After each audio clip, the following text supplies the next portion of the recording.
السلام علیکم، میرا نام محمد فرمان علی ہے۔ آپ دیکھ رہے ہیں ایف اے 102۔ خوش رہیں، آباد رہیں۔ یہ ہمارے ساتھ دو مہمان ہیں، محمد مبارک علی شاہ اور محمد عامر علی شاہ۔ آج ان سے دو سوالات کریں گے، رمضان کے متعلق کریں گے اور اسلام کے متعلق کریں گے۔ ہم آج شاہ صاحب سے سوال کریں گے کہ شاہ صاحب ہمیں بتائیں، آج کل یہ بہت سوال ہوتے ہیں کہ ہم وہاں جاتے ہیں، درگاہ پر جاتے ہیں، جی اللہ کے ولیوں پر جاتے ہیں، درگاہ پر جاتے ہیں، وہاں جو لوگ سجدہ کرتے ہیں وہ کرنا چاہیے کہ نہیں کرنا چاہیے؟ بسم اللہ الرحمن الرحیم۔ فرمان بھائی بہت شکریہ، آپ نے ہمیں موقع دیا اپنے سیٹ اپ پہ۔ تو یہ تو کھلے عام سوال ہے۔ نبی علیہ السلام کی حدیث پاک ہے کہ اگر اللہ کے علاوہ کسی اور کو سجدہ جائز ہوتا تو میں بیوی کو کہتا کہ اپنے خامد کو سجدہ کر۔ ماشاءاللہ۔ کہا کہ بیوی کو کہتا اپنے خامد کو سجدہ کر ہے، کیونکہ مجازی خدا کہا گیا ہے اس کے متعلق۔ اور ناظرین ایک اور جو اہم بات میں آپ سے کرنا چاہتا ہوں، دیکھیں یعنی کہ یہ بات بڑی اہم ہے کہ جس کے متعلق پاک نبی صلی اللہ علیہ وسلم نے ارشاد فرمایا، فرمان بھائی کہ میں بیوی کو کہتا، یعنی کہ اس شوہر کے اتنے احسانات ہیں۔ اچھا یہ کیوں کہا گیا؟ بڑی علماء نے اس کی نا بڑی کھینچی ہیں اس حدیث پاک کو کہ یہ کیوں کہا۔ اس لیے کہ اس شوہر کا، اس لیے کہ تو اگر اس کو سجدہ بھی کر لیتی نا، سجدہ بھی کر لیتی اس کے قدموں میں، تو پھر بھی تو وہ حق ادا نہ کر سکتی جو تجھے اس نے اپنے گھر میں لا کر تجھے چھت دے کے ادا کیا۔ ماشاءاللہ۔ ٹھیک ہے، اس لیے کہا گیا۔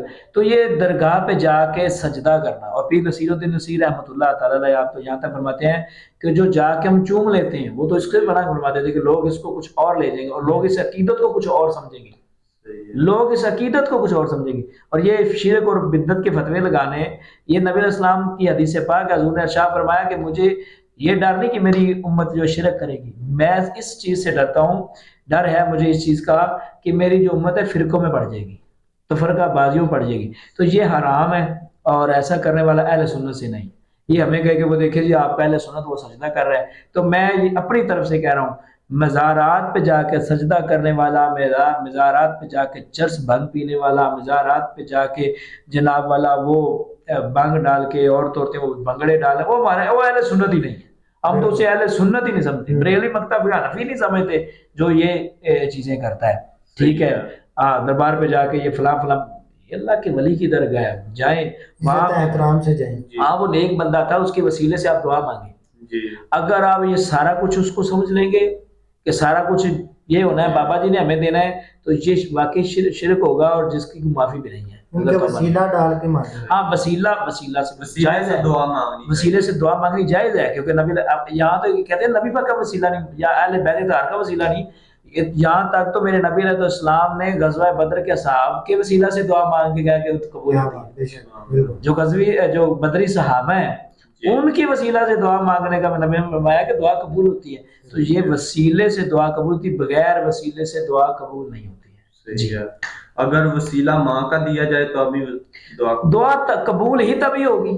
صحیح ہے۔ دیکھیں نبی علیہ السلام کی حدیث پاک ہے، میں آپ کو یہ اقوال البدی شریف کے اندر موجود ہے، نبی علیہ السلام اور شرح مشکات شریف کے اندر یہ حدیث پاک موجود ہے کہ صحابہ فرماتے ہیں کہ ایک صحابی نے جو ہے وہ نماز پڑھی، فٹافٹ سلام پھیرا، دعا مانگی اور بھاگنے کا چاہا، اور نبی علیہ السلام نے انہیں روکا اور کہا کہ اس طرح سے دعا قبول نہیں ہوتی، اس طرح سے نہ کرو۔ نبی علیہ السلام آپ بہتر فرماتے ہیں، حضور نبی علیہ السلام فرماتے ہیں کہ پہلے نماز پڑھا کر، پھر بیٹھ جایا کر، بیٹھ کے اللہ تعالیٰ کی حمد و ثنا بیان کیا کر۔ اب صحابی نے کہ یا رسول اللہ کتنی حمد و ثنا بیان کرو؟ نبی علیہ السلام نے فرمایا جتنی اس رب کی ذات کے لائق شان اتنی بلند کر۔ یا رسول اللہ پھر کیا کروں؟ حضور نے فرمایا پھر میرے پر درود و سلام پڑھ، اور پھر جو دعا مانگے گا اللہ تعالیٰ قبول فرمائے گا۔ اب وسیلہ یہاں پہ آ گیا نا، وسیلے کے بغیر دعا قبول۔ اب دیکھیں ہم چھت پہ چڑھے، وسیلہ کیا ہے؟ سیڑھی ہے۔ ہمیں اگر ڈائریکٹ ہم کہیں کہ جی ہم لائٹ لے لیں وہ کھمبے کی تاروں سے، تو ڈائریکٹ ہم بجلی لگائیں گے تو ہمارا بلب جل جائے گا، فریج جل جائے گی۔ ہم اس کے لیے کیا کرنا پڑتا ہے؟ ہمیں میٹر کی ضرورت ہے۔ میٹر کی ضرورت پڑتی ہے۔ تو جب ہم یہ دنیاوی کاموں میں جو ہے ہمیں وسیلہ پڑ جاتا ہے، یہ ہمیں یہاں پہ شرک، وہ ہمیں بھول گئے وہاں پہ کہ ہمیں یہ شرک کہاں لگانا ہے۔ یہ دنیاوی کاموں میں آپ وسیلہ ڈھونڈتے ہو تو وہ تو رب العالمین کی بارگاہ، کیا جج ہوتا ہے، چیف جسٹس ہو، یہ وزیر اعظم ہے بھی، تو ڈائریکٹ جا کے وہ مل لے گا، کوئی وسیلہ ہوگا نا، کوئی اس کے قریب والا، یا ہمارا کوئی ایسا ہوتا ہے وہ ایم پی ایم این اے، وہ ایسا کوئی وسیلہ ہے نا۔ اب دنیا داروں میں یہ وسیلے کی ضرورت ہے، رب العالمین کے پاس، ہاں رب العالمین کے پاس وسیلہ کی ضرورت تب نہیں پڑے گی جب آپ کے دل میں عشق مصطفیٰ ہو۔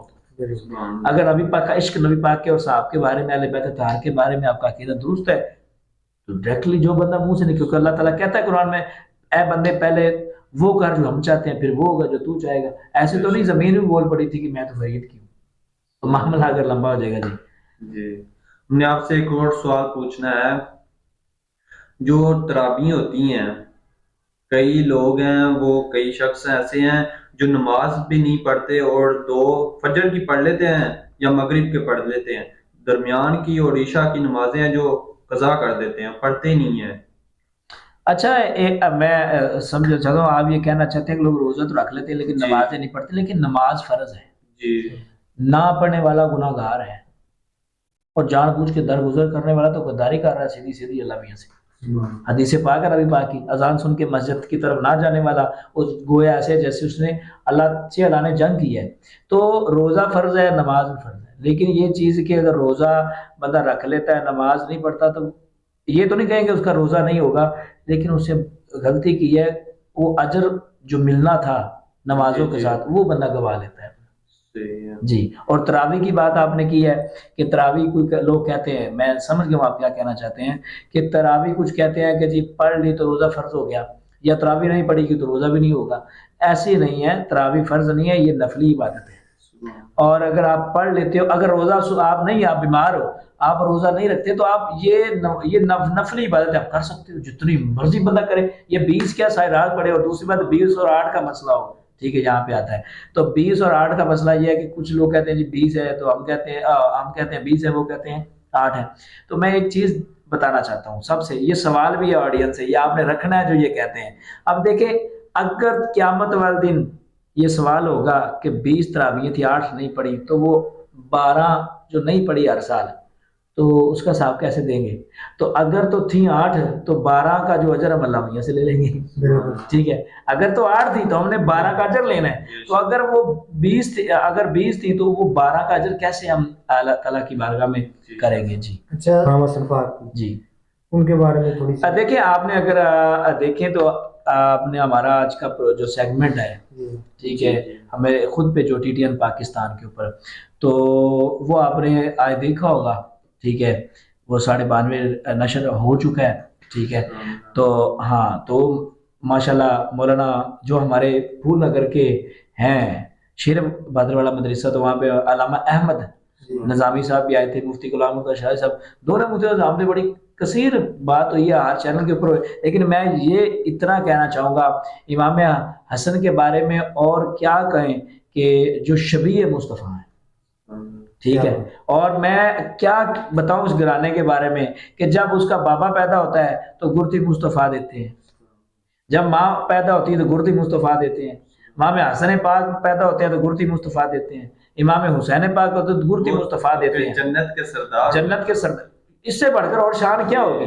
اس سے بڑھ کر اور شان کیا ہوگی کہ جو میرے نبی علیہ السلام نے فرمایا امام حسن حسین جنتی نوجوانوں کے سردار ہیں۔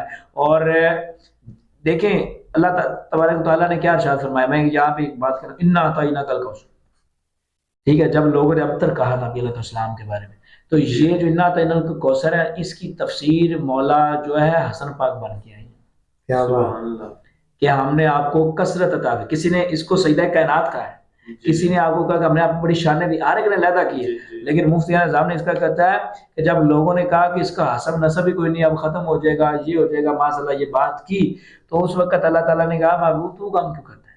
میں محبوب تو غم نہ کہا، ہم نے تجھے کثرت عطا کی۔ وہ اب کہاں سے چلی؟ سب سے پہلے جو آپ کے نواسے حضرت امام حسن ہیں، حضرت مجتبیٰ ہے، تو وہاں سے نسل چلی. ہر ایک کہا کہ بیٹی سے چلے گی، یہ دوسرے سے کہا بیٹے سے، لوگوں کی بیٹے جلدی میں. اب فاطمہ سے چلی ہے، اور فاطمہ سے جو پہلے بیٹے وہ مولا حسن مجتبیٰ ہے. تو میں یہ کہتا ہوں انا اعطیناک الکوثر کی جو تفسیر ہے وہ مولا حسن بن کے آئے ہیں. میں اور کیا ان کی شان بتاؤں گا. اگر اس گھرانے کی شان اگر ہم کرتے جائے تو بہت ان کی شان تو برابر بڑھا ہے، برابر، اس میں کوئی شک نہیں. ناظرین ہم ایک چھوٹا سا بریک لیتے ہیں. اس ایپیسوڈ کو سپانسر کیا ہے کرامت آئیڈیل پبلک ہائی اسکول نے. خوش آمدید. ہم بریک کے بعد آپ کے ساتھ حاضر ہیں. ہم شاہ صاحب سے سوال کرتے ہیں. شاہ صاحب، جن لوگوں نے یوٹیوب پر چینل بنائے ہیں ان لوگوں کو خاص خیال کیا رکھنا چاہیے؟ اچھا، یہ بڑا امپورٹنٹ سوال ہے جو آپ نے کیا ناظرین. یہ جو فرمان بھائی نے کیا ہے کہ یوٹیوب کے اوپر لوگوں نے، میرا خود کا چینل بنا ہوا ہے تو خاص خیال کا رکھنا ہے. اب ایک چیز ہے کہ آپ زیادہ سے زیادہ چاہیں اپنے لوگوں کی اصلاح چاہیں، یا وہ چیز آپ اس کے اوپر نشر کریں جس سے لوگوں کو فائدہ ہے، اور نہ کہ وہاں پہ بندہ ایسی بےہودہ لوگوں نے ویڈیو بنائی ہوتی ہیں، یہ ہوتا ہے جی، وہ ہو رہا ہے جی. تو آپ نے اس کو دائرے میں رہتے ہوئے، آپ دائرے سے باہر نہ نکلیں. جو ہماری شریعت کا دائرہ ہے اس سے باہر نہ نکلیں کہ لوگ آپ کے اوپر انگلی اٹھائیں. اور یہ تو لوگ انگلی اٹھائیں گے، ٹھیک ہے، آپ تو حق میں بھی چلیں گے تب بھی اٹھے گی. لیکن ایک چیز آپ نے اس کے اندر ایک خیال رکھنا ہے کہ ایسا کوئی قدم اپنے چینل کے اوپر نہ اٹھائیں جس کے متعلق ایک حدیث پاک بھی ہے. نبی علیہ السلام نے ارشاد فرمایا تھوڑے سے مزے کے لیے بڑا گناہ نہ کرنا. یہ تھوڑا سا مزہ کہوں گے پیسے کمانے ہوں گے نا، تو کوئی ایسی ویڈیو اپلوڈ نہ کرو جو اسلام کے خلاف ہو، ٹھیک ہے، اسلام نے جس کی اجازت نہ دی ہو. ایسی بات نہ کریں جو اسلام اجازت نہیں دیتا، یا وہ کام اس کے اوپر ایسا نہ کریں جو اسلام کے خلاف ہو. بس میں یہی کہنا چاہوں گا. باقی آپ کام کریں، ہر طرح کا کوئی کر رہے ہیں، کسی طرح کا کام کر رہے ہیں، تو ہم نے اپنے مطابق یہ کہا کہ وہ کام جو دین کو ٹچ کرتا ہو، نقصان دہ والا ہو، مسلمانوں کو نقصان دینے والا ہو، وہ آپ کوئی ایسا اس کے اوپر کوئی پروپیگنڈا نہ کریں. یہ میں کہنا چاہوں گا. اس کے علاوہ میں اور کچھ نہیں کہنا چاہتا. شاہ صاحب، ہم نے آپ سے ایک اور سوال پوچھنا ہے. کئی لوگ ہوتے ہیں کہ وہ امام صاحب کے اوپر شک کرتے ہیں، کیا ان کی نماز قبول ہو جاتی ہے؟ اچھا، آپ یہ بڑا زبردست. اچھا فرمان بھائی، یہ سوال ایسے پوچھ رہے ہیں جو موجودہ دور کے لیے، جو ہمارے لیے بہت ضروری ہے. دیکھیں، امام صاحب کے پہلے تو بات ہے کہ آپ نے امام اسے رکھا کیوں اگر آپ کو شک ہے. صحیح ہے، آپ کو شک ہے. اب امام جو مرضی کرتا ہے، میں آپ کو یہ بات بتا دوں، لیکن اس کا جو دار و مدار ہے وہ ہر بندے کا جو ہے نا، وہ جو عملوں کا دار و مدار ہے وہ اللہ تعالیٰ کے ساتھ ہے. ٹھیک ہے، یا تو آپ کوئی ایسا ثبوت ڈھونڈیں. ٹھیک ہے، اگر آپ نمازیں بھی پڑھتے ہو پھر شک بھی کرتے ہو یا نکتہ چینیاں کرتے ہو پھر نماز ضائع ہو جائے گی. اور یہ تو میں نے ایک پڑھا ہے حدیث پاک کو کہ قیامت والے دن جب جنت میں چلے جائیں گے اور جہاں تک کسی کی نیکیاں تھیں وہاں تک جائے گا، وہ نظارہ دیکھے گا، کہے گا سبحان اللہ. وہ نظارے جنت کے تو آواز آئے گی اس سے، یہ تو تیرا جہاں تک تم نے جو کیا عمل، یہ تجھے اس سے اب آپ بھی دیکھنا چاہتا ہے اور کچھ دیکھنا چاہتا ہے. یا اللہ میاں آواز آئے گی دے گا، یا اللہ میاں دیکھنا چاہتا ہوں. تو اللہ تعالیٰ فرمائے گا پھر اپنے امام مسجد کو ڈھونڈنا جس کے پیچھے نمازیں پڑھتا رہے. اور اس نے تو پڑھا ہوا تھا، وہ جو چیز بتائے گا نا تجھے، آج میں تجھے وہی دکھاتا کروں گا. اب یہ بندہ تو محتاج امام مسجد کا اس دن بھی ہونا ہے، جنت میں بھی محتاج ہے. یہ دیکھیں کیا بات ہے. امام مسجد جو سربراہ ہوتا ہے، ایک بادشاہ ہوتا ہے. آپ کو اگر اس کو شک ہے تو آپ نے اپنا بادشاہ منتخب کیوں کیا ہے؟ آپ نے اپنا سردار منتخب کیوں کیا ہے؟ اور سردار کے اوپر یہ تو امام مسجد اپنے والدین کے اوپر شک کرنا، بندہ تب بھی گیا، اس کی نمازیں روزے سارا کچھ گیا، جتنا مرضی حاجی ہو، جتنا مرضی تہجد گزار، وہ تہجدیں ضائع کہ وہ اپنے ماں باپ کے اوپر شک کرتا ہے یا مخالفت کرتا ہے. ٹھیک ہے، دیکھیں باپ نے جیسے بھی لباس پہنا ہو تو آپ پہ ہو تیرے نہ ہوتے چنگا میرا لباس ہے، یہ کہہ دینا تو بندے کی نمازیں ضائع. تو امام مسجد کی تو بڑی شان ہے. ٹھیک ہے، امام مسجد کی بڑی شان ہے. میں جتنی بات، میں صرف سادہ سی بات کر کے بات کو کلوز کر دیا کہ امام مسجد سے اچھا خود کو تصور کرنا، امام مسجد سے اعلیٰ علم والا خود کو تصور کرنا. بندہ وہ ایک تو وہ لا علم ہے، جاہل ہے وہ بندہ، میں اسے کہوں گا، اور اس کی نماز ضائع ہے. صحیح. شاہ صاحب، میں نے آپ سے اور سوال پوچھنا چاہتا ہوں. بہت خوشی کی بات ہے ہم آپ سے سوال پوچھ رہے ہیں شاہ صاحب کہ کئی ہوتے ہیں ان کے پاس علم ہوتا ہے، وہ علم کسی کو دیتے نہیں ہیں. جی اس کے متعلق کیا آپ کی رائے ہے؟ اچھا، یہ بڑا زبردست سوال ہے. اس کے متعلق نبی علیہ السلام کی حدیث پاک ہے، تم میں سے بہتر وہ ہے جو علم پڑھے اور پڑھائے. بے شک. اور جو علم حاصل کر لیتا ہے اور آگے نہیں پہنچاتا اس کو بہت بڑی پوچھ ہوئے گی، بہت بڑی اسے یہ پوچھ گچھ ہونی ہے.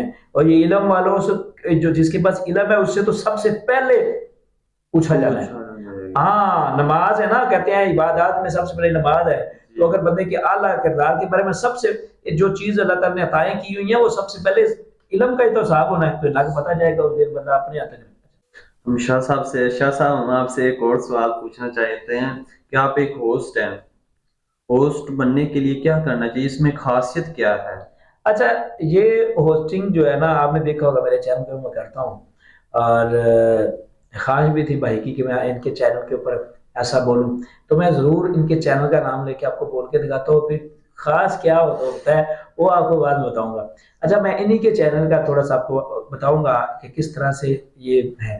کوئی ایسا نہیں ہے، ٹھیک ہے، بلا جھجک آپ بڑے نارمل طریقے سے بیٹھیں، آپ فوکس کریں کیمرے کو فوکس کریں اور بڑا ہیلدی ہو کے بیٹھیں. اور میں کہوں گا کہ اگر آپ نے پہلے کرنے تو اکیلے بیٹھ کے ریسل کریں. اس کی یہ کوئی مشکل کام نہیں ہے. میں آپ کو ابھی آپ کے چینل کی کر کے دکھا دیتا ہوں، یہ ایسی کوئی بات نہیں ہے. السلام علیکم، آپ دیکھ رہے ہیں F102 اور میں ہوں عامر شاہ. امید کرتا ہوں آپ سب خیریت سے ہوں گے، خوش رہیں، آباد رہیں اپنے گھر والوں کے ساتھ. اور آج 15 رمضان مبارک ہے. اللہ تعالیٰ نصف جو مہینہ گزرا سب کے لیے خیریت کا وسیلہ بنائے، اور جو نصف رہ گیا وہ بھی سب کے لیے رحمت کا باعث بنے. تو یہ ایسی چیزیں ہیں، آپ نے بس اپنے آپ کو کانفیڈنس، اپنے آپ کو موٹیویشن دے، کہیں کہ بس میں کر سکتا ہوں. جو یہ کہتا ہے نا کہ میں یہ کام نہیں کر سکتا تو وہ پھر کبھی نہیں کر سکتا. آپ نے یہ 2-4 جملے ہیں اپنے، دیکھیں میں اکیلا بیٹھ کے میں نے یہ ریسل کی ہے. پھر جب اکیلا بیٹھ کے مجھے پتا چل گیا کہ میں کامیاب ہوں. میں نے ریکارڈنگ کرتا تھا، ٹھیک ہے، لوگ کچھ اور کہتے ہوں کہ میں نے اتنا کیا، نہیں، میں نے ریکارڈنگ کرتا تھا اپنی پہلے اکیلا بیٹھ کے ریکارڈنگ کی. پھر میں نے سامنے بچوں کو بٹھانا شروع کیا، ٹھیک ہے، بچوں کو بٹھانا نے آپ کا چینل دیکھا تھا جی. اور یہ تو ابھی آگے کیا نا، کیمرہ آف، جب میں نے چینل نہیں بنایا تھا تب کی بات کر رہا ہوں کہ میں نے بچوں کو بٹھایا، بچوں کو کہنا کیسا لگ رہا ہوں. جب جس دن بچوں نے، میرے گھر والوں نے، خاص طور پہ میرے گھر والوں نے، ٹھیک ہے، میری والدہ محترمہ نے جس دن کہا نا تینوں کو ٹی وی والے چوک کے لے جان گے، تو میں نے کہا کہ آج میں کامیاب ہو گیا. جی آج مجھے بھی یہ کہہ رہا تھا، وہ کہہ رہا تھا آپ کو کسی نے اٹھا کے لے جانا. اچھا وہ ایک بات، لیکن آپ جو ہے نا اپنے اندر ایک کانفیڈنس پیدا کریں، وہ ایک جرأت اور ہمت ہونی چاہیے. باقی کچھ بھی نہیں ہوسٹنگ ہے. لیکن بہت سارے لوگ ہوتے ہیں وہ جو کیمرے کے بغیر بڑا کچھ بول رہے ہوتے ہیں، اور لیکن جب کیمرے کے سامنے جاتے ہیں تو ہوا بڑی بڑوں کی نکل جاتی ہے. لیکن یہ الحمدللہ اللہ تعالیٰ نے یہ عزت بخشی ہے، اللہ تعالیٰ کی عطا ہے کہ میں، ویسے آپ نے بات کی ہوگی، لوگ مجھے جانتے ہیں، دیکھا ہوگا میں آگے پیچھے شاید کوئی بات اہم ہو جائے، لیکن جس دن میں بیٹھا ہوں، اور میں نے الحمدللہ یہ نہیں کہ اب یہ ریکارڈنگ ہے، میں لائیو پروگرام کیے ہوئے ہیں، اور لائیو پروگرام الحمدللہ کبھی بھی کیمرے کے سامنے ایسا نہیں جھجک محسوس ہوا کہ کیا ہوگا.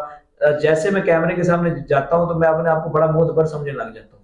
اور جب بندہ کیمرے کے سامنے خود کو معتبر سمجھ لینا، ٹھیک ہے، بس میں نہیں پتا سارا کچھ، تو وہ بندہ میرے خیال میں کامیاب ہو سکتا ہے. شاہ صاحب آپ سے مل کر بہت خوشی ہوئی ہے. ناظرین آج کا پروگرام ختم